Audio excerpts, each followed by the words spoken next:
So I think we should start now. It's already 10:07 a.m. So I think it's time to start. So good morning, everyone. My name is Andrea Obrock. I'm the manager of the Guatemala, and thank you for joining us. First, I want to introduce you to Mr. Enver Atabay, President of the Röstergilde Germany, and Mr. Marcus Schubert, President of the Guatemala. Marcus. Hello. Yeah, welcome everyone also from my side, roasters in Germany and producers in Guatemala, Guatemala Embassy in Berlin, chamber colleagues. My name is Marcus Schubert, President of the Außenhandelskammer in Guatemala. It's a pleasure to have you here in our first coffee webinar, although in very complicated times, as Enver might comment also on. In order to keep this webinar as entertaining and informative as possible, I was asked to keep my introduction as short as possible. So I just wanted to tell you that we organized our first specialty coffee origination trip to Guatemala this year in cooperation with Deutsche Röstergilde, which happened last February, and welcomed a group of roasters from southern, western, and northern Germany in order to try and get to taste not only which is considered one of the best coffees in the world, but also to show them the beauty and the culture of Guatemala, which unfortunately has not yet developed its full tourism potential. In this trip, we visited different coffee regions from Antigua, Acatenango volcano, Lake Atitlan, and finally went to the breathtaking highlands of Huehuetenango. Our idea was to organize a yearly origination trip to Guatemala with changing focuses and regions, but then obviously COVID kind of forced us to go digital. So this webinar is hopefully a starting point of a fruitful exchange of contacts and knowledge about Guatemalan coffee on one side, and on the other side also for us in Guatemala to know about tendencies of where is German roasters movement going, what are you looking for, and what can we do to better cater to that new tendencies. Thanks again for joining us, and please also warmly welcome Enver Atabay, President of the Deutsche Röstergilde, who will also direct some warm words to you. Thank you very much. Ja, danke schön. Ich vertrete die deutsche Seite, deswegen alles mal in Deutsch. Danke, Markus, für die Einführung, und auch nochmal danke für die Einladung zum ersten Webinar-Event oder Internet-Event in Bezug auf eine Ursprungsreise in das wunderschöne Land Guatemala. Es sind jetzt mittlerweile 8-9 Monate vergangen. Leider ein bisschen in Vergessenheit geraten durch die aktuelle Situation. Aber unser tägliches Tun hat immer mit dem Ursprung zu tun. Und jeder, will ich sagen, hat mit dem Land Guatemala zu tun.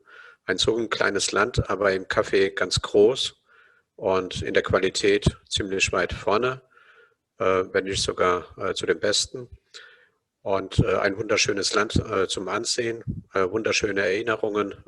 Dieses Jahr war ja meine zweite Reise nach Guatemala. Vieles mal anders gesehen, vieles mehr gesehen. Und ich freue mich auch im Namen der Röstergilde daran teilgenommen zu haben, beziehungsweise auch ja, das, was wir dort erlebt haben, den Kollegen weiterzuleiten und auch Kollegen zu animieren, an einer Guatemala-Ursprungsreise teilzunehmen in den folgenden Jahren. Ja, vielen Dank nochmal nach Berlin. Ich habe mitbekommen, da ist jemand vom Konsulat mit hier an Bord am Webinar, und darüber hinaus Vertreter der Außenhandelskammer Guatemala beziehungsweise Produzenten im Ursprungsland Guatemala. Ich freue mich auf die Vorträge und bin ganz gespannt. Dankeschön. Okay, thank you, Enver and Marcus. Now it's Miguel Solis's turn. He is the trade counselor in the Guatemalan Embassy in Berlin. Muchas gracias, vielen Dank. And I will also try to keep it short. We are not the ones that you come to see or to learn from, but On behalf of the Embassy of Guatemala, I want to thank first the Chamber and its fantastic team. We've been working together this whole year, strange year, but with very good results. What I wanted to say is that Guatemala is open for business.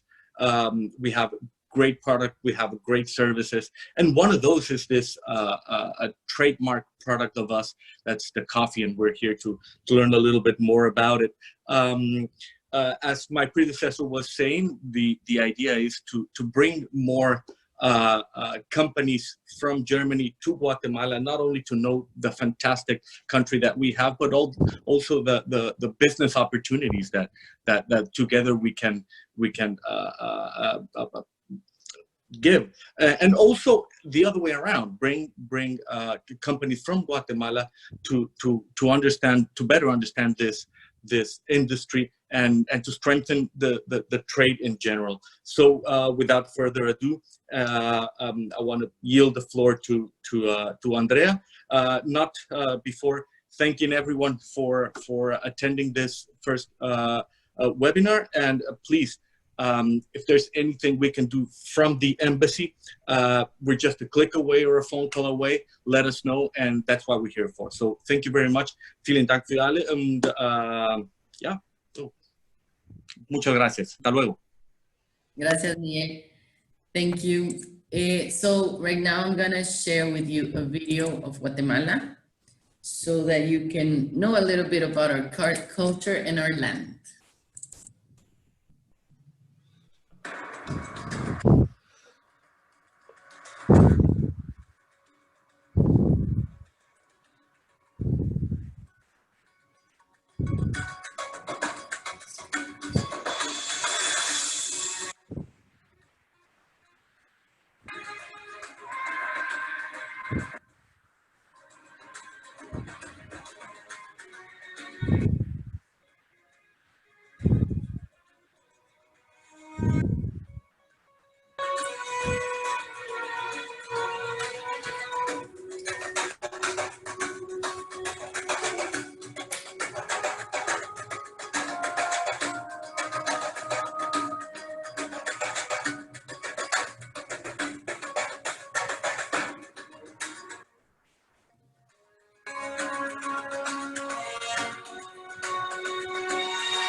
Okay.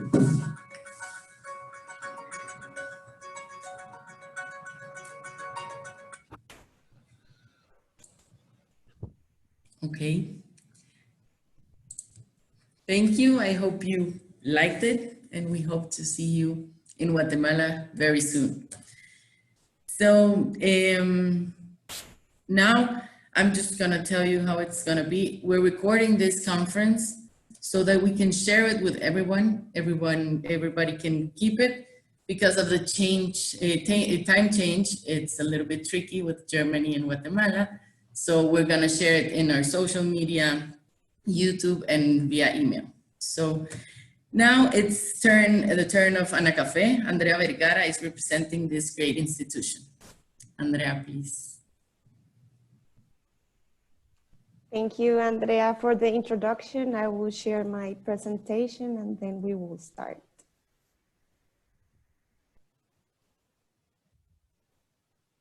Okay, so everyone seeing? No. No? No, not yet. No, not yet. There you go. Yeah, there it is. Okay, so once again, thank you very much for this very special invitation. Good morning, everyone here in Guatemala, and good afternoon, everyone there in Germany. It's a great honor for me to be here today with such a knowledgeable audience. And on behalf of ANACAFE, the Guatemalan National Coffee Association, it's a pleasure to introduce and present you the amazing world of the coffee that is produced here in Guatemala. I'm Andrea Vergara, and my position here in ANACAFE is the international promotion for the Guatemalan coffees. So I will begin with a short overview of the most significant moments of the history of coffee in Guatemala. So here you can see the timeline highlighting the most important moments of the history of coffee in Guatemala, starting in 1700s when the Jesuits brought the first coffee plants to the colonial city of Antigua.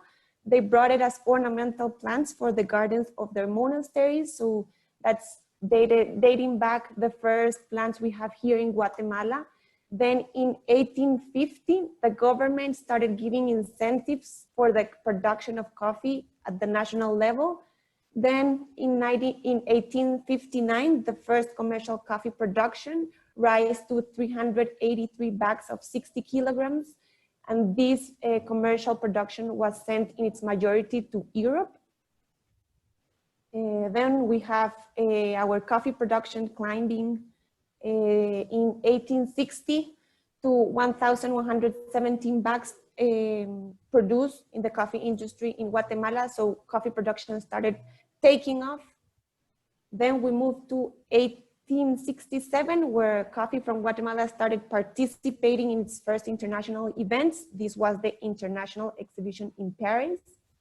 Then moving forward in 1868, the government started delivering seedlings, in this specific case, 1 million seedlings to small producers in order to stimulate the production of coffee in Guatemala. And at the same time, the modernization of ports was taking place and the construction of roads and railroads to improve the transportation of coffee within the country and out of the country. Then in 1960, the National Coffee Association, ANACAFE, was founded, aiming to support the local industry on improving its competitiveness worldwide. In 1994, the Guatemalan Coffee's brand was launched. And then in 2014, the regional competitions were created. The regional competitions were created to reward the effort of the producers who were producing very good cup profiles that represented the cup profile of each region. So in 2014 was the year when we started exploding and promoting the Guatemalan Coffee's brand. Then on 2018, coffee was declared as National Intangible Heritage of the nation. This represented that the coffee was recognized as an identity symbol for Guatemala and one that has had a positive impact in the economic, educational, social, and cultural level of the country. Then I wanted to show you where the most important regions of coffee production in Guatemala are located. We created, as I mentioned in the past slide, the Guatemalan Coffee's brand in order to promote the different cup profiles that we have within our country. So this was created as a promotion for the coffees of Guatemala, and we as an association represent more than 125,000 producers at the national level. This is really, really important, the importance of coffee for our country. Coffee is the second most important agricultural export product, accounting for 15.1% of the agricultural exportations of the country, followed by sugar and cardamom. And we are always fighting that first place with bananas and sugar. We're always in the top 3 within bananas, coffee, and sugar. So it's really a big challenge for coffee to keep at that first place. And also coffee creates over 500,000 jobs each year. So it's very, very important for our economy. And it's the agricultural product that constitutes the highest employment source. So very, very important to maintain that high quality and in order to sustain that importance that gives economically to the country. We can see in this slide the top export countries. We see Guatemala at the 9th position and being the 4th biggest Arabica exporting country. So it's very, very important in terms of production and exportation. We have been climbing up this listing. The past coffee harvest, we were at the number 10 position. So we are each year by year climbing up positions. So that's really, really good for our country and good for consumers around the world. And we can see that the top 3, Brazil, Vietnam, and Colombia, are the leading export countries in this listing according to the ICO. A little bit of the history or the tendency along the years of the exportations of coffee from Guatemala to various countries. We can see here that the tendency along the years is a little bit unstable or volatile, and so have been the prices, which are directly related to the exportations and the amount we receive from the coffee we export. It's very, very important to note that the figures for the last coffee harvest 2019-2020 are preliminary figures. Although the year already closed, the harvest have already closed, we are still expecting these numbers to have to slightly rise, because we are still rounding up the exportations for the last coffee harvest. In this graphic, it is important to see that the production, not always exporting more coffee means the revenues or what we receive as a country for the amount of coffee exported, it rises. We can see in the last 3 bars that the production, let me see if I can show you. Here, we can see coffee production rising, but then the price is not accompanying that rising production or exportation. Totally different, the price is going down. We are receiving less revenues for the coffee, for the amount of coffee being exported. So this is like a little bit contradictory. We are exporting more, but we are receiving less. So, but that's directly related to the coffee prices, right? Then, as I told you, these are preliminary figures for this year. We have not had already the final numbers for this last coffee harvest. We are expecting this to rise a little bit. And then here we have a very special phenomenon. Here in 2011 is where we have our rust attack, and then our production lowered a little bit because many of our plants were damaged, and so production came down the following years. Then coffee producers started investing in their coffee plants, in replacing their coffee plants in order to be more productive, to increase productivity, and to leave aside that rust episode. And then production started going up again. So very, very important to note that in this graphic. Then we can see the Guatemalan coffee top export destinations. Again, these are preliminary figures of the last coffee harvest. We have United States as our main buyer. 39% of our coffee goes to the United States.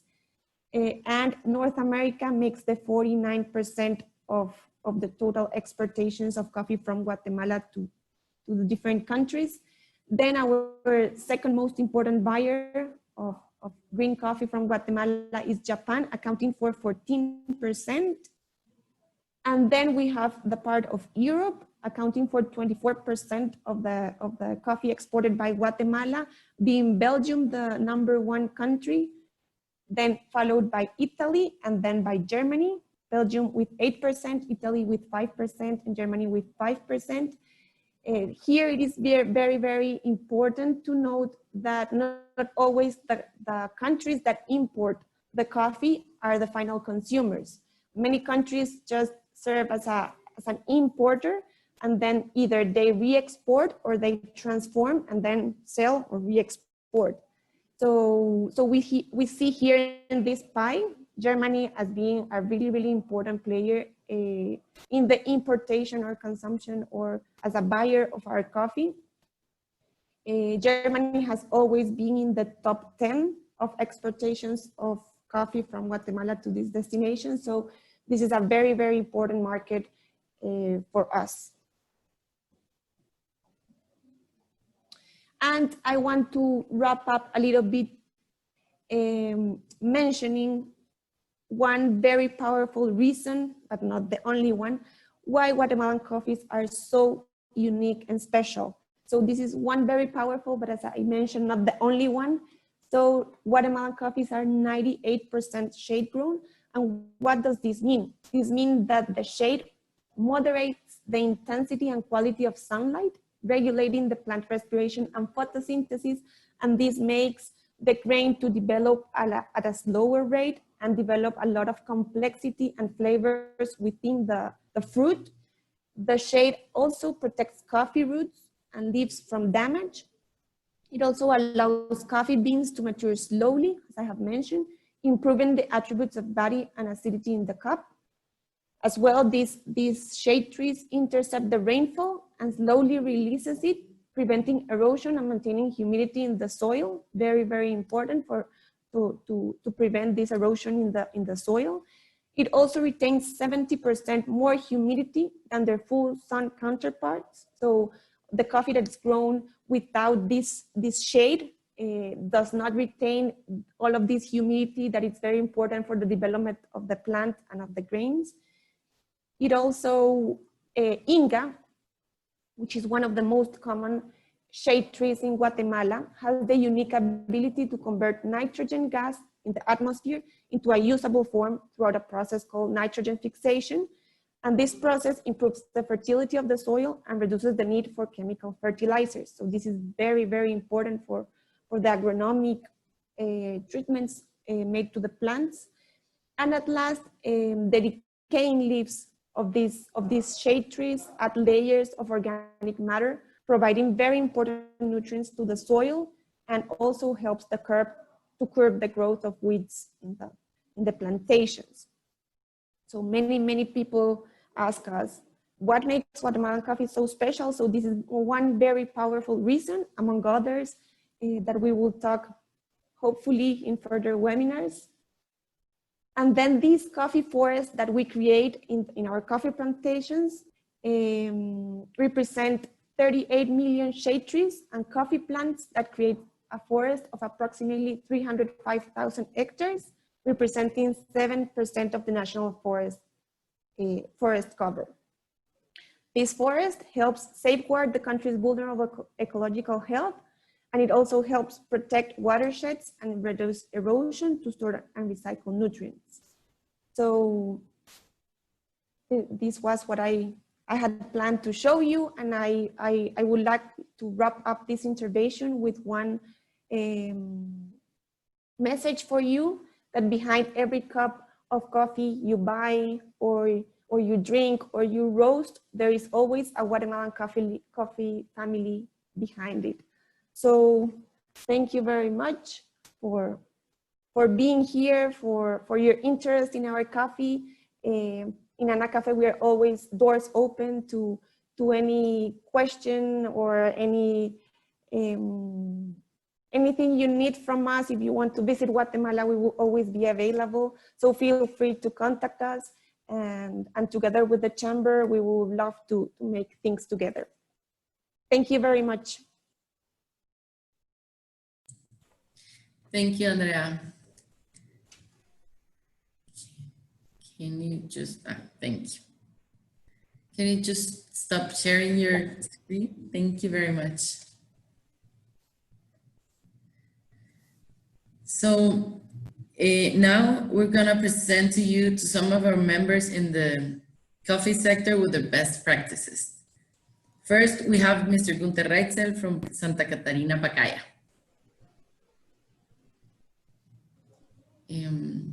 Andrea, solo me deja de compartir, porfa, para poder compartir. Solo no me deja un segundo, 1 second, please. Arriba, no le aparece un botoncito. Sí. Va. Yeah. Super.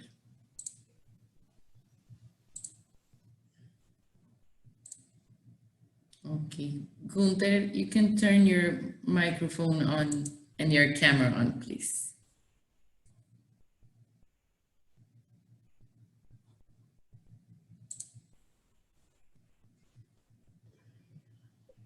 Hallo? Ja. Kann man mich hören? Ja? Ja. Ja, hallo. Einen wunderschönen Tag. Und mit Freude darf ich Ihnen heute etwas erzählen über eine Methode, eine sehr nachhaltige Methode, um Kaffee mit Nährstoffen zu versorgen. Ich habe den Ausdruck Biochar gewählt, denn das ist die internationale Bezeichnung für diesen, sagen wir mal, Stoff. Das nächste Bild bitte. Was wir machen ist, wir haben das ja gerade gehört, der Kaffee wird unter Schattenbäumen angepflanzt und muss dann entsprechend bewirtschaftet werden, dergestalt, dass die Sonneneinstrahlung bzw. der Schatten entsprechend unseren Anforderungen genügt. Und bei dieser Einstellung bekommen wir Restholz, das sehen wir links, auf gut Deutsch Äste. Und diese Äste, die verkohlen wir in sogenannten Kutten. Und das können wir hier sehen im rechten Bild. Das nächste Bild bitte. Man kann dieses Herstellungsverfahren in gemauerten Kutten durchführen. Das kann man links sehen und auch in der Mitte sehen. Oder, was wir heute schon machen, wir heben Gräben aus, direkt in den verschiedenen Kaffeeplantagen, wo wir diese Äste verkohlen. Nächstes Bild bitte. Die andere internationale Bezeichnung für dieses Substrat ist Terra Preta, kommt aus dem Portugiesischen und ist eigentlich der Ursprung dieser Methode der Nährstoffversorgung. Und zwar ganz kurz, die Indianer im Amazonasgebiet hatten sehr große Schwierigkeiten, diesen sehr unfruchtbaren Boden, Lehmboden, fruchtbar zu machen und haben das dann mit entsprechenden Methoden hin zu Biochar, Holzkohle, Pflanzenkohle hinbekommen. Nächstes Bild bitte.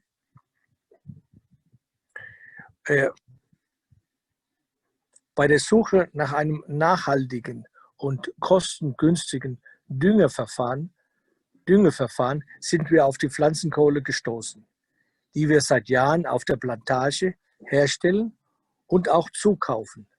Sie wird mit Nährstoffen aktiviert und hauptsächlich beim Einsetzen, also beim Pflanzen der kleinen Kaffeepflanze angewendet. Biochar besteht aus einer ungemein stabilen Form des Kohlenstoffs mit einer immensen inneren Oberfläche, die wiederum für den Schwammeffekt sorgt, um flüssige Nährstoffe aufzusaugen und diese wiederum stetig an das Wurzelwerk der Pflanzen abgibt. Mit Pflanzenkohle angereicherte Böden haben eine Lebenszeit von mehreren tausend Jahren. Ein Zustand, der die Pflanzenkohle für den nachhaltigen Kaffeeanbau so unwahrscheinlich interessant macht. Nächstes Bild bitte. Hier sehen wir die Kohle, wie sie entstanden ist nach der Verkohlung. Und man kann links die Kohle sehen und rechts haben wir die Kohle aktiviert, indem wir sie vermischt haben mit Kuhdung. Nächstes Bild bitte. Jetzt nochmal die Definition. Biochar oder Pflanzenkohle ist kein Dünger. Es ist ein zu aktivierendes Adsorbent mit Nährstoffen. Diese Nährstoffe kommen von tierischen Exkrementen oder auch von chemischen Düngern. Was wir heute schon tun mit dieser Holzkohle, wir fermentieren sie zum Schluss mit diesen tierischen Exkrementen, das werden wir gleich sehen. Und dann gleichzeitig haben wir den Effekt durch diese Kompostierung, dass sich Pilze und positive Bakterien und Hefen auf dieser Kohle ansammeln. Ganz besonders wichtig, hier in Guatemala haben wir eine Regenzeit und wir haben eine Trockenzeit. Und in der Trockenzeit hilft uns diese Holzkohle, Pflanzenkohle, Biochar, die Pflanzen feucht zu halten. Nächstes Bild bitte. Das ist ganz, ganz wichtig und das ist eigentlich der Knackpunkt, diese Pflanzenkohle einzusetzen. Und zwar wissen wir, dass die Kaffeepflanzen, wenn man sie mit chemischen Düngern behandelt, nur 20% dieser Nährstoffe aufnehmen kann. 80% der Stickstoffverbindungen werden zu Nitraten oxidiert. Die wiederum sind extrem wasserlöslich und werden ausgewaschen und bringen eine relativ negative Umweltverseuchung. Beladene, aktivierte Pflanzenkohle ist eine Düngemittelkohle mit langsamer, verzögerter Freisetzung der Nährstoffe ohne den Verlust der eingesetzten Inhaltsstoffe. Nächstes Bild bitte. So, jetzt haben wir die Pflanzenkohle und die müssen wir beschicken. Und wir sagen auch dazu aktivieren. Hat aber mit Aktivkohle nichts zu tun. Was wir machen, und übrigens als Zwischenbemerkung, was ich Ihnen heute erzähle, viele meiner Kaffeepflanzerkollegen arbeiten sehr, sehr, sehr intensiv heute schon mit dem Einsatz der Pflanzenkohle. So, wir müssen diese Pflanzenkohle beschicken und lassen Sie uns nochmal sagen, aktivieren. Und das kann man folgendermaßen machen. Mit dem Wurmkompostextrakt, mit, wie schon erwähnt, Festkompost, indem man den Kompost, wie man ihn kennt, mit Kohle mischt. Ich kann auch mit einem chemischen, wasserlöslichen Dünger diese Kohle beschicken und damit aktivieren. Nur immer vorsichtig mit dem pH-Wert. Nächstes Bild bitte.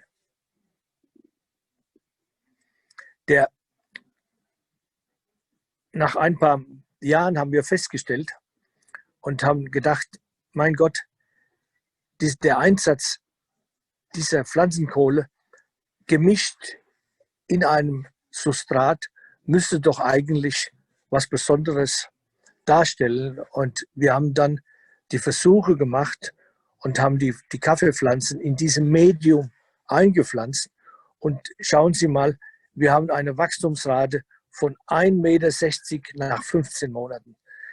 Das bekommt man mit der normalen Pflanzung ohne Kohle nicht hin. Nächstes Bild bitte. So, wir hier auf der Plantage und auch andere Kollegen halten unsere Kaffeeplantagen mit dem Unkraut, jäten das Unkraut mit unseren Haarschafen. Und hier auf dem Bild können Sie sehen, rechts die Haarschafe, wie sie durch die Plantage geführt werden. Und wir benutzen einen ganz bestimmten Hund für das Treiben sowie einen Schäfer.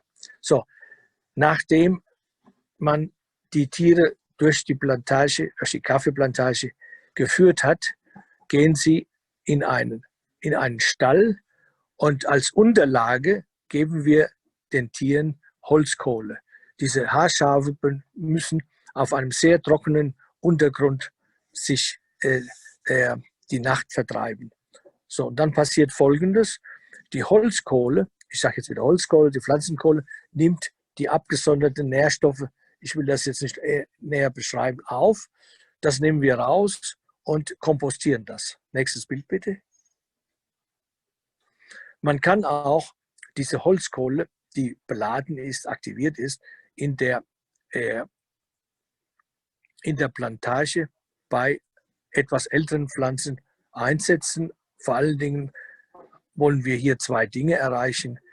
Erstens die Nährstoffversorgung, die nachhaltige Nährstoffversorgung, aber vor allen Dingen auch, dass die Pflanze mit Feuchtigkeit während der Trockenzeit versorgt wird. Nächstes Bild bitte.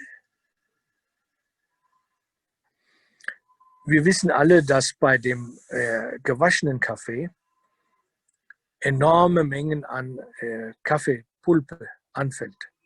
Und wir haben das hier ausprobiert und auch andere Kollegen tun das. Man kann diese Kaffeepulpe verkohlen und diese Kohle dann entsprechend einsetzen, wie wir das gerade gehört haben. Nächstes Bild bitte. Nicht nur alleine im Kaffee, sondern weltweit wird diese Holzkohle, Pflanzenkohle in anderen landwirtschaftlichen Aktivitäten eingesetzt, hier im Weinbau. Nächstes Bild bitte.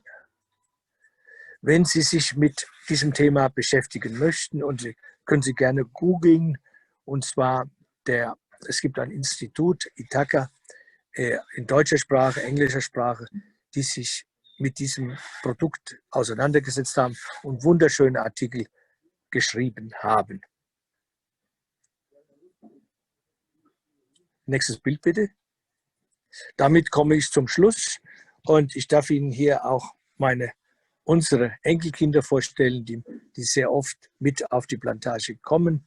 Und wenn Sie dann uns noch virtuell besuchen wollen und verfolgen wollen, dann haben Sie hier unseren Kontakt in Instagram und in Facebook und unten ist unser Internetauftritt. Ich bedanke mich und wünsche Ihnen alles Gute. Trinken Sie bitte jeden Tag eine Tasse mehr. Damit, wie schon gesagt, würden Sie vor allen Dingen unseren Arbeitern hier sehr helfen. Ich bedanke mich, alles Gute, auf Wiederhören. Okay, thank you very much, Gunther. Second, we have one of our main sponsors, Fede Cocagua, with a short introduction and a video. Presenting is Gerardo de León.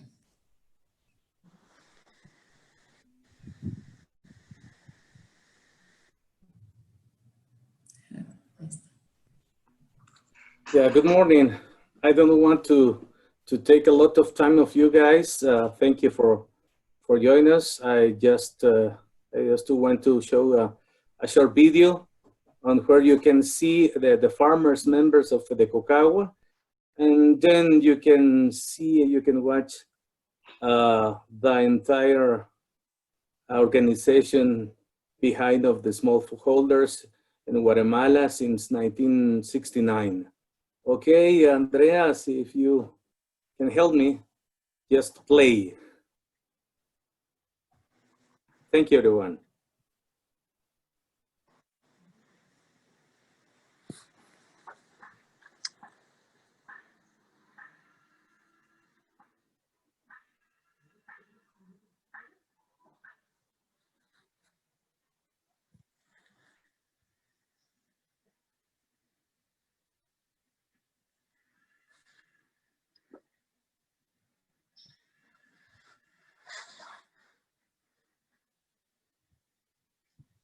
Andrea, we can't listen to the sound. I don't know if you can listen to it, but we can. This video comes without any sound. I think if you open, Andrea, your microphone, then we can have the audio. Okay, let's start again. Sorry about that. Cacao is the largest cooperative federation in this Central American country, with more than 80 cooperatives associated under its business model that has marketed coffee directly to the world market since 1969. Currently, Cacao's membership exceeds 23,000 small producers and their families who have chosen to organize themselves to position their coffee in consumer countries, obtain technical assistance, get access to differentiated coffee certifications, undertake good agricultural, administrative, and financial practices, all to raise their quality of life and reduce the gap between roasters and producers. The Federation is a cooperative of cooperatives, which has become a sophisticated instrument of small producers to obtain better prices, obtain market intelligence, and generated added value to a commodity that faces strong competition worldwide. Guatemala spans a wide range of altitudes, and the characteristics of the coffee in each region differ, distinguished in their own flavor and aroma. The organizations associated with Cacao are found throughout all the coffee growing regions of Guatemala. In the center, south, east, north, and northwest zones, the small producers plant, harvest, and process one of the best coffees in the world. The business model of social development that Cacao represents has achieved unprecedented success in the history of Central America. Cacao is a pioneer in the traceability of exported coffee, a system that has allowed small producers to have access to the international market without intermediaries. This has been a key factor in certifying 100% of the production from cooperatives that have one or more differentiated coffee seals, such as Fair Trade, Café Practices of Starbucks Coffee, UTZ Certified, Rainforest Alliance, Organic Coffee certifications for North America, Asia, and Europe, and the AAA Nespresso Cluster. Community development initiatives such as Action 365 of Germany have their own codes of conduct and have relied upon Cacao's affiliated cooperatives for transparency and best practices.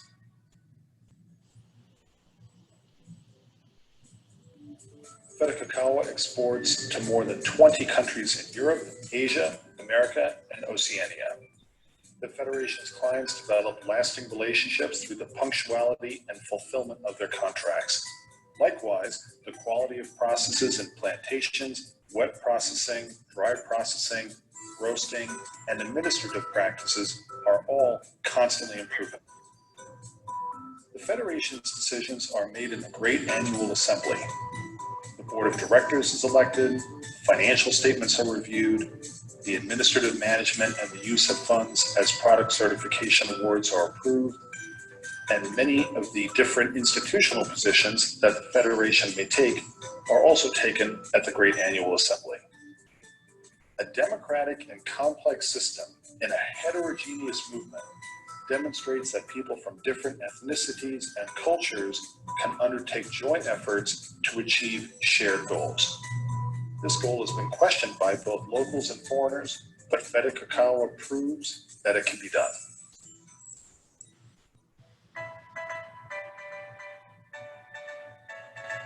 The Federation of Cooperatives of Coffee of Guatemala, Cacao, invites you to work with Guatemala's small producers.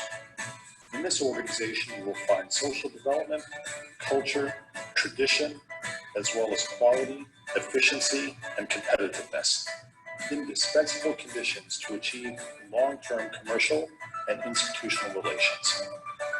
The small producers organized in Fedecacao are proud to participate in the world coffee trade and are exceptional in this competitive field. They are tangible proof of business success with social development, achieving the principle of corporate social responsibility. Fedecacao, we are the masters of our own destiny. Okay, thank you. Hopefully this video helps to understand Fedecacao, that what's going on in Fedecacao, and in the future, if you want to contact us for any future business or coffee from the farmers, we are already prepared for micro lots, nano lots, or whatever. Thank you again for the camera, Marcus and Andrea, and everyone. See you soon. Bye-bye. Thanks to Thank you. you. Thank you, Gerardo. Let me please, if you allow me, please step in quickly for our friends in Germany. If you want to taste coffee roasted in Guatemala, Fedecacao, I think it's worth mentioning, has a long-standing relationship with Kepa. So I would say in almost every Rewe supermarket in Germany, you can buy a Kepa coffee in cooperation with Fedecacao roasted in Guatemala, to have a first impression of the coffee until you come here in the next origination trip. So I just wanted to add this briefly. Thank you. Okay, thank you, Marcus. Now, presenting generational change in Huehuetenango is Roxana Maricruz Montejo, president from the Café. Good morning, everyone. Can you hear me? Yeah. Okay. I'm not going to take a lot of time. Okay, I'm going to be brief. My name is Roxana Montejo. This is my second year holding the position of president and legal representative from the Café. I can tell you I'm happy to be in this presentation. Nice to meet you. And apologize in advance for any failure that I may have. Today I'm going to talk about the Café overview. The Cooperativa Integral Agrícola Café RL is an organization founded on 2017 by a group of young women and men. Most of us involved in coffee production by heritage due to our family traditional labor. Café is recognized because its efforts to connect different generations through the shared goal of improving the coffee sector in our region. Union, passion, innovation, and entrepreneurship are four qualities that Café has had as distinguishing elements in every project that we do. We are currently diversifying our business model by offering services in post-harvest practices in our own coffee laboratory, which has been a key spot where members and not members of the cooperative has been trained. We actually are 30 members, 27% women, 73% men. We consider the inclusion of men and women because we are human and we have the same rights and obligations. Also, we want to take a step to break gender stereotypes that do not allow the women of our region and country to progress, as our culture shows in several cases. We are from different places, but not far away, which allows us to coordinate the work well. Actually, the Café is located in San Antonio Vista, Huehuetenango, Guatemala. We have 6 workers, 4 of them women and 2 men. Now about our products and services, we have different coffee varieties, Bourbon, Caturra, Catuai, San Ramon. We have different process like wash, honey, sun-dried, African drying beds. They are worked by a couple of members, but we want to increase the number of members that do this process according to what the market demands. Our coffee type is specialty. We are working with micro lots. Our average cup score is from 84 to 86. Our annual production is from 300 to 572 quintal parchment. It depends on the handling of the coffee and the climate. About average cost of production from $90 to $100. We have innovation highlights. We have a fully equipped coffee laboratory and roastery. We give our services to members and not members. We receive the samples, we identify them, our samples, we taste, make an opinion, we give the score. Finally, we keep a file. We have a coffee shop recently opened, first one in San Antonio Vista. We were starting with the coffee shop when the pandemic started, so we closed prematurely. This affects us in advertising and sales. At first, we feel fearful, but we never give up. Currently, we are working with coffee beverage as the first products. Besides, we offer other drinks, for example, flavored soda, orange juice, and others. Also serves meals, because the first time when we opened the coffee shop, people always asked about meals. So now we add a meal to the menu. In a few days, we will start with home deliveries because of coronavirus. Both laboratory and coffee shop work require biosafety standards to follow to avoid coronavirus infections. We have given training on tasting and barista to our members and other people from the other organizations.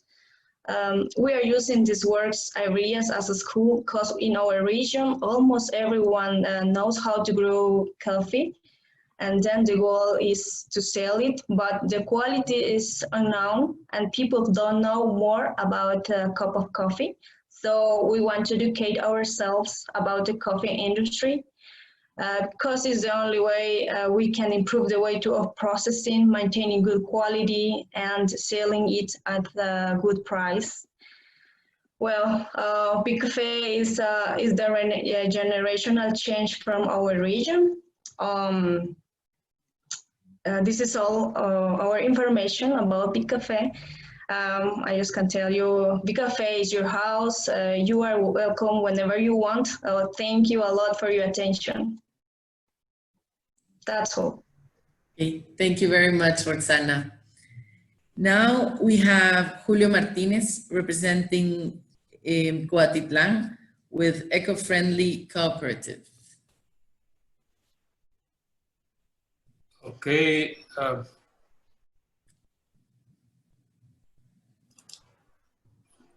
Good morning, everyone.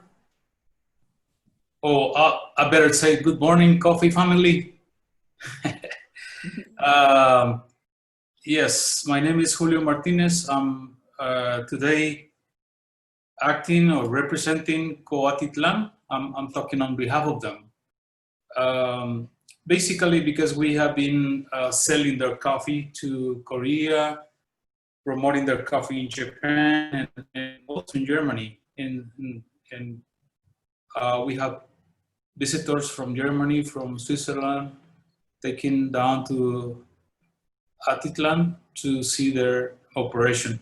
And basically, this is a large presentation, but I'm gonna go fast because of the time. And you can probably get the full presentation from Andrea and go into the details. But it's kind of new organization established in 2015, but it's very active. That had now quite a large number of members, which is good because they are people in that area of Atitlán. They come up results. So people is telling to other guys, to other producers, look what is happening here, and they are joining to Atitlán. So more and more members are coming to join the cooperative, and they are really getting well established. They are very focused on having an eco-friendly production, and they're been investigating a lot and asking for Café to support their knowledge and also other organizations in order to have a more sustainable, environmental friendly way of producing the coffee, especially being in the shores of Lake Atitlán, which is quite often threatened by fertilizations and waters from coffee processes all around the lake. So they have been taking conscience on that and making the people more responsible. Here we have a chart that will be in the presentation if you ask for it, with the details of elevation, rainfall, temperatures, crop period, variety of trees, annual production, the wet milling they do, cup profile, general overview of the cup profile, and others. You can just get into the details, but I just want to tell you that they have an amazing cup profile with very citrus acidity, nice body, and a good aftertaste with chocolate notes and caramel notes. We have, for the last 4 years, we have been cupping their coffees, and their profiles and their scores are, yes, between 84 and up to 88 in the last, in the highest plots. Let me go quickly to the two main axes, environmental and social axis, because in the environmental side, they are training their people in good practices, and also they are doing that in their own wet mill, which is probably the most dangerous part of the process, because can easily contaminate the waters of the lake. In the social side, they have been looking for better life to the associates, which is very important at the end. It's all about make the people have a better life. So the water after washing the coffee is very, the way of managing the water is very sensitive, because there is a lot of sediments in the water that is still raw, and they will transfer to organic matter. But in the meantime, there will be a lot of oxygen consumption in that process, which makes that's the most sensitive part. So it has to be processed, decanted, and when it's ready, sent back to the plantation instead of just dumping into any basin or any river or whatever. In that case, for Atitlán, the most dangerous is contaminating the lake. So they are so aware of that. So here you see some pictures. And what they do is they try to compost all the sediments using worms, like a vermiculture, right? And send it back to the plantations, coffee plantation, but also using for some vegetable production in the area. So it's a very nice soil for producing some vegetables. And the social focus, without question, is the most important asset of Coatitlan because it's people. All is about people, families, right? So they try to make sure that every associate will receive the right price, the fair price for their coffee. That means better than any middleman showing around, better than anybody. They try to sell the coffee in a fair price that the people will certainly deliver to them. And also taking care of the production. You see that the Roya, the came and destroyed the whole plantation, all varieties that weren't able to support, to resist that fungal disease. So now they are changing to nice varieties with certain resistance to Roya. Nice varieties in cup profile, because most of the times when people is changing varieties, they are moving to awful cups varieties like Catimore. But they have been investigating varieties in a garden, in a varietal garden they have there, trying cupping every line to see which is the most suitable for the area and also for the cup, to maintain the cup profile that have been distinguishing the organization. So they often do courses, they show the varieties, the advantages of the varieties and so on. Also, they train the people with, look at the right hand, there's the garden with the varieties. And in the center, there are technicians explaining them how to use the products for the plants. Also the seedling, very important. And at the end, trying to get into the quality in competing in any event that is being held, like this one. There is the competition that Ana Café does every year. They have the third place in this region 2016. So since then, every crop, every year they participate in that competition. That's all about Coatitlan for the moment, and I hope I could respect the 10 minutes. Oh, perfect. Thank you, Julio. So if you could just, thank you. Stop sharing your screen. Now, next we should have had Nadine Rush for Primavera Coffee, but she just told us she had an emergency and she had to get out of the Zoom meeting. So her apologies for all of you. So next, let me introduce you to Alex Keller from Finca Santa Isabel, who will take us, talk to us about fermentation and drying. Hello, everybody, and good evening in Germany.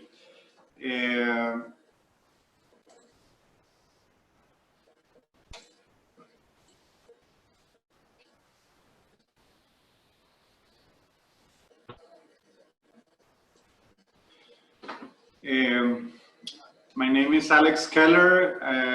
My brother Martin and I work at Finca Santa Isabel, which is located in Pueblo Nuevo Viñas, Santa Rosa, which is about a 1 hour drive southeast from Guatemala City.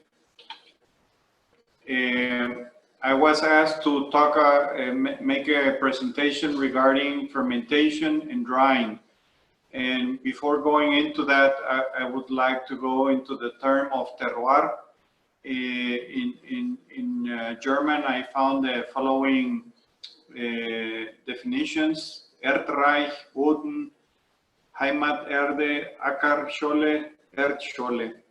And these are concepts that we've been very interested with and in trying to get as most as possible the original taste of our farm. So we think that our surroundings, light, minerals, all of these things have an influence on the flavor of the coffee we're going to produce, as well as the way these minerals and these nutrients are recycled and made available into the coffee plants and the shade plants. So there is an interaction of all living things that are happening in the farm, and we try to bring as much of this life as possible into the system, so that everything that is local is made available to the plant and ultimately to the fruit.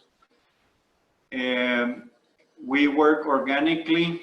We make compost. The whole plantation is also covered under shade. And again, this is to bring nutrients and biology to make everything available to the soil and to the plants. And one motto or statement that we really like is life gives life. So we see compost as something that is alive, that needs to be in balance. We don't see it only from a chemical or mineral point of view. If you see the picture on the left, you can see that shade trees and ground covers is a big part of our system. We also opened the distance between coffee plants so that air and light can come from top to bottom.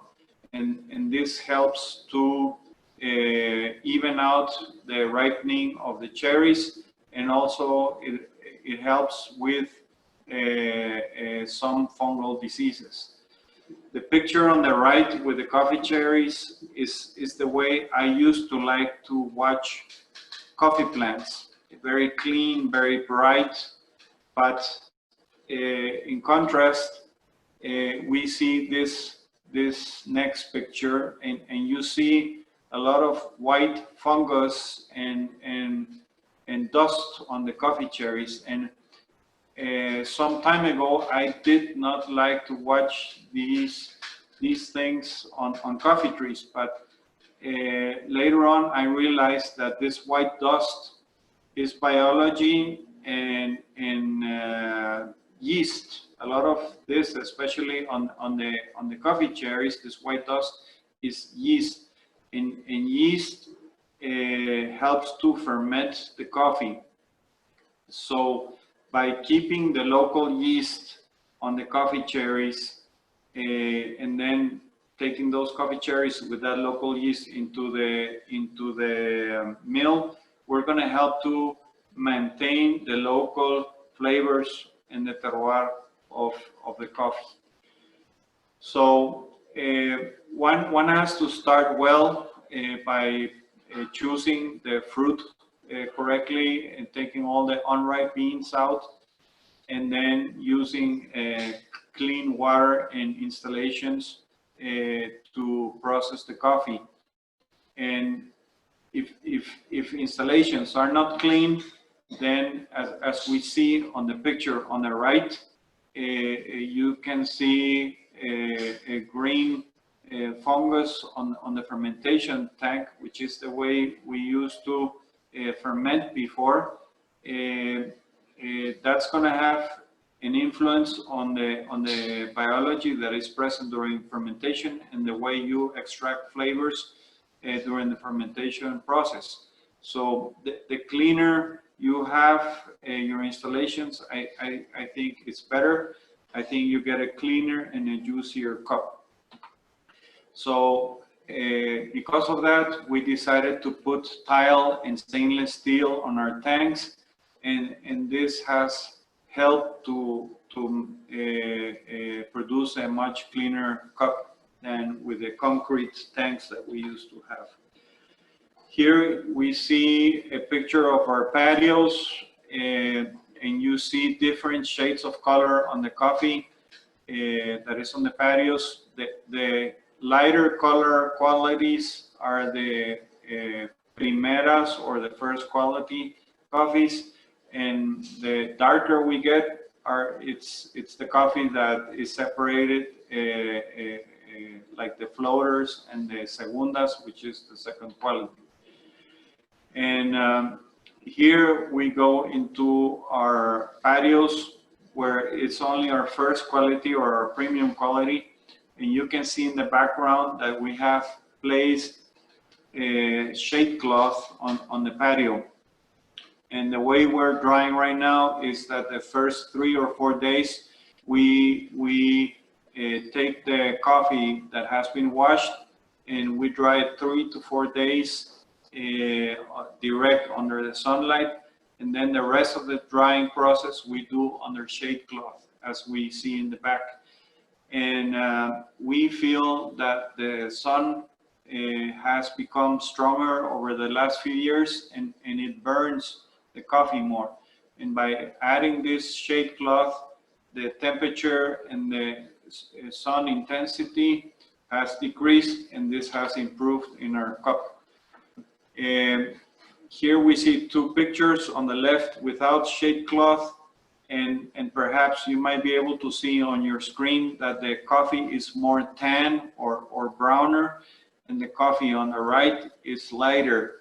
It has become less sunburned. Here we see a natural coffee process, meaning we take coffee without depulping it and drying it either directly under the sun or under sunlight. Before going into fermentation, we have to talk a little bit about sugar and pH and the data that we need to keep track of in order to have some kind of control during this process. And one thing would be to measure the sugar in the bean on the coffee cherry before picking it, and then also keep track of pH. One gentleman that really gave us a good start was Alex Brooks. He sells yeast, and he gave us a good explanation on cleanliness and on the keeping data and having the right presence of biology during the fermentation process. So Alex is a great source of information, and if you need to help to improve your fermentation process, he can help you with yeast and that technology. So our first starts were with tanks such as we see on the left, which are garbage bags, and we put a hose into a water bottle in order to create a one-way valve so that the gases that are produced during the fermentation process can exit the vessel. And we take track of things such as temperature, pH, and Brix. And then after that, we evaluate and by smell, by taste, the coffee juices you see on the right, and it's incredible by doing anaerobic fermentation that you get much more tropical and interesting smells and flavors into the coffee. The color of the coffee after fermenting it for 2.5 days anaerobically, meaning without presence of oxygen in the fermentation process, the coffee bean changes from a red color into an orange color. And as we depulp it, you can see that the pigments of the coffee peel transfer into the parchment, the yellow parchment. So on the right, you see that the coffee color has changed. We also decided to make some trials of getting all this mucilage of the fermentation process and maybe creating our own yeast. And on the picture on the right, you see the fermentation juice with these white things floating on top, and that's yeast. And I think there is a lot of potential there to play with and to see what each farm or region can do with their local yeasts, perhaps coming from different varietals of coffee or whatever. And after fermenting, a big decision comes, and it's whether to wash or not wash the coffee. You're going to have a very different results from either washing or not washing the coffee after fermenting. Here we have a picture of the anaerobic natural on a drying table.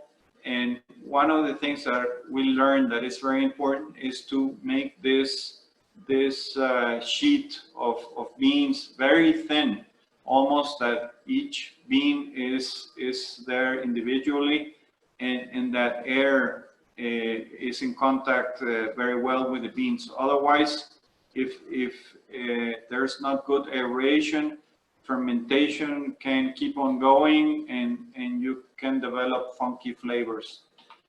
Here we have a picture of what we call a red honey, but basically it's the anaerobically fermented beans that we depulped after fermenting, and unwashed we placed on the drying table. And this type of process gave us an interesting cup profile, less intense than the natural, but still more intense than the washed.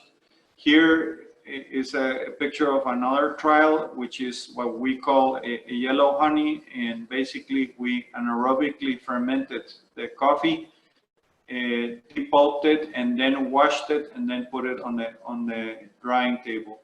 And this we like more than the red honey because this is easier to manage, and it's easier to get off flavors with this process than with the red honey.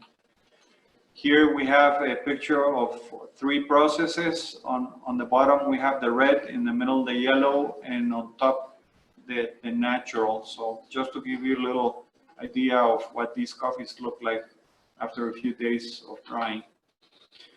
And again, here we decided, as we picked the samples that we like best, we decided to do more tables and do place shade cloth on the drying.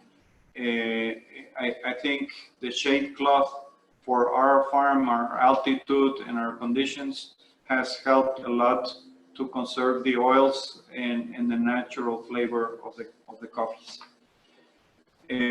We did more than 50 trials of fermentation, and one big part of doing this is to cup and recalibrate what you're doing in terms of the fermenting and the drying, and that takes a lot of work and a lot of patience. And we have good colleagues working with us who help us do that, and also sharing these samples with the consumer side, the roasters, the importers is also very important with us, because sometimes some of these tastes are very funky, and some people either love the taste or not so much. So the cupping and the interaction part of this is also very important, but it also makes it very fun. New projects is to do the same with Robusta. We've recently planted some Robusta and are starting to do fermentation trials with Robusta beans, and so far we've gotten interesting results, a cleaner cup, a juicier cup than we were getting before. perhaps just one explanation also that I would like to give between our old traditional process and the ones that we're doing now is that, again, by using clean equipment and tanks, we were able to get a juicier, cleaner cup, and with the anaerobic process or fermentation, also, again, a cleaner, more aromatic and a juicier cup, and you get more of the terroir with this fermentation process. By fermenting aerobically, traditionally, you get perhaps more body and more chocolate on the taste, on the cup profile. So I think each process has interesting things, and I think there's still a lot to be learned, and I'm very excited on continuing to play with this. So thank you for the opportunity. Okay, thank you very much, Alex. So now, last but not least, our newest member in the chamber with organic coffee, Josué Morales from Los Volcanes Coffee. Hi. Hello, Andrea and everyone. Thank you again for the opportunity.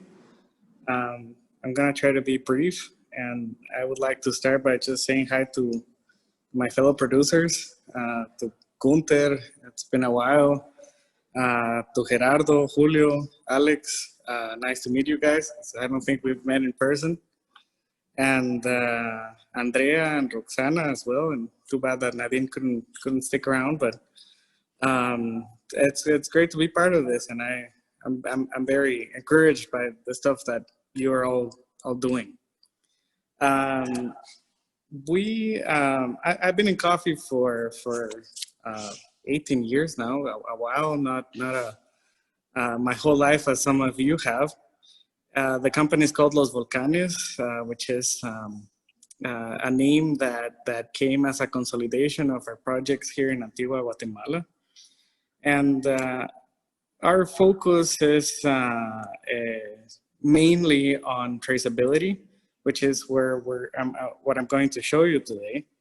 It continues to be a part of a design for the creation of quality.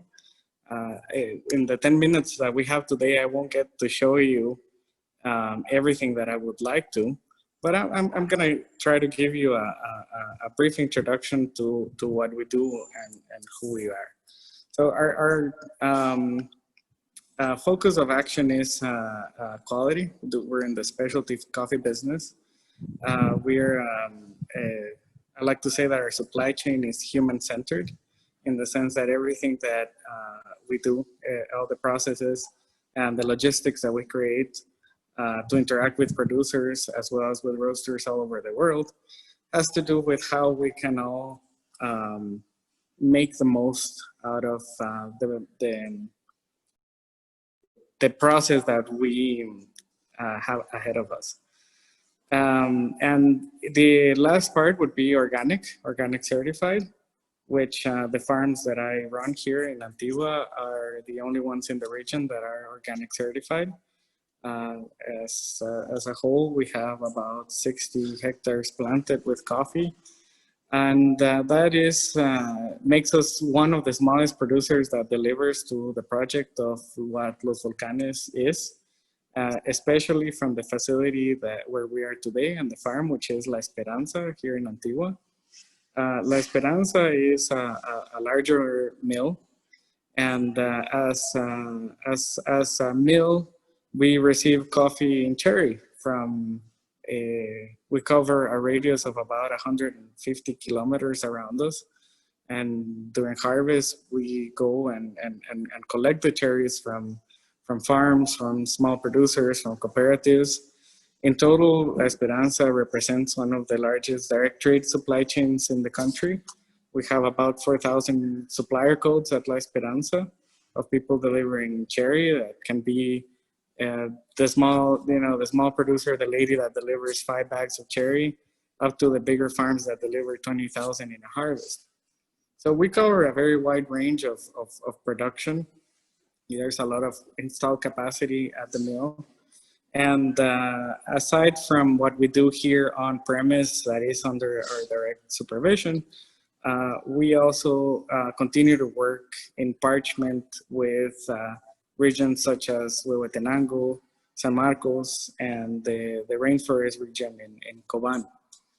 So without going further into that, I would just like to give you an idea of what things look like here. I don't have a presentation for you. I would rather much show you what we do. So this is our cupping lab, for you to get an idea of where we work. We're very blessed with the view. We won't get to see the volcanoes on this side today, but you do get to see the Volcán de Agua at least. And we have multiple cupping areas because we host a lot of people during harvest. We average about 200 customer visits in a harvest. This is what we call our green room, where we prep our coffee, have all our equipment, which is actually German made. These are Mercedes and Ricardo. As of recently, we added this tool, which is a fantastic tool in terms of what we can achieve in speed and the rate at which we can service producers that are sending their samples to us. Josue, you just lost, there you are again, sorry. Okay, so we average as a lab, not only with our internal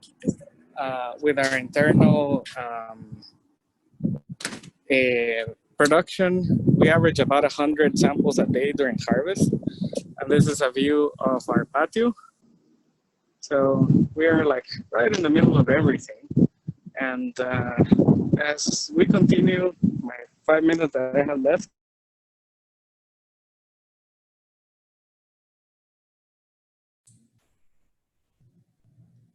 Josue, can you hear me? Farm 8 years ago. It's not that good. Yes. Yes. Can you hear me? Now we can again.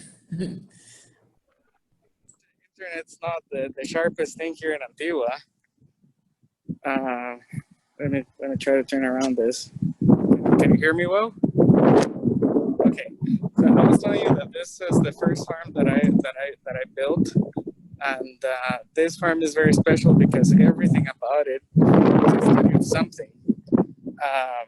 Much like you know how Gunther has developed his system for soils, and Alex has developed his system for fermentation.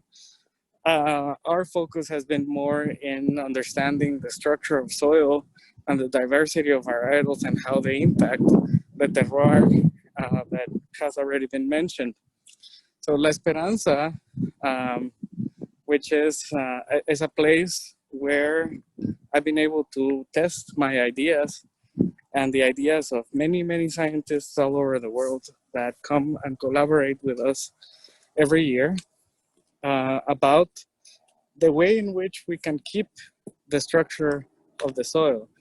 And just before showing you a little bit of it, I always like to mention that our definition of organic is not based on the things you can't do, the stuff that you can't put on the soil, or the things that you can't utilize as an organic producer. But it comes from a positive note in terms of how we are preserving life in the soil, how we are interacting with the plant, and how we can create systems in our composting and in the way that we apply products both to the ground as in foliar form, so that the biodiversity of the farm is sustained. So let me show you a little bit. So we have here one of the main corridors of La Esperanza. And especially this sector over here is important in the sense that see if I can angle this a little better. There you go. Because in this farm, everything you see is a study of. Sorry, I think you should put it back the way it was, because now thank you, sorry. Okay, so everything is a study of something, from the spacing of the trees to the shading. This is a farm, as I tell you, where I teach, where I share with producers all over the country and from all over the